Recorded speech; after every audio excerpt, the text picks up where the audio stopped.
একদিন যিশু ও তার শিষ্যরা এক ছোট্ট শান্ত গ্রামে এসে পৌঁছালেন।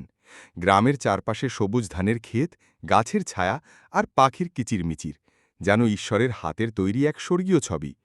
গ্রামের মানুষরা খবর পেয়ে দৌড়ে এলো। কেউ ফল নিয়ে এলো, কেউ গরম ভাত, কেউ বা মাটির হাঁড়িতে মাছের ঝোল। গ্রামের এক বৃদ্ধা মাটি মুছে বসার জায়গা বানিয়ে দিলেন।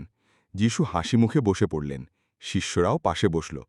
খাওয়ার আগে যিশু আকাশের দিকে চোখ তুলে প্রার্থনা করলেন, পিতা, এই খাদ্য তুমি আমাদের দিয়েছ, তোমার নামে আমরা কৃতজ্ঞ। সবাই একসাথে খাবার ভাগ করে খেল। যিশু গ্রামের শিশুদের কোলে তুলে নিলেন, তাদের মাথায় হাত বুলিয়ে আশীর্বাদ করলেন। খাওয়া শেষে যিশু গ্রামের লোকদের বললেন, তোমরা যেমন আজ আমাদের সঙ্গে খাদ্য ভাগ করেছ, তেমনি জীবনে আনন্দ, ভালোবাসা আর ক্ষমা ভাগ করে দেবে। ঈশ্বরের রাজ্য তোমাদের মধ্যেই আছে। গ্রামের মানুষদের চোখে জল এসে গেল। তারা বুঝল, শুধু পেট ভরা নয়, হৃদয় ভরাট করাই আসল আশীর্বাদ।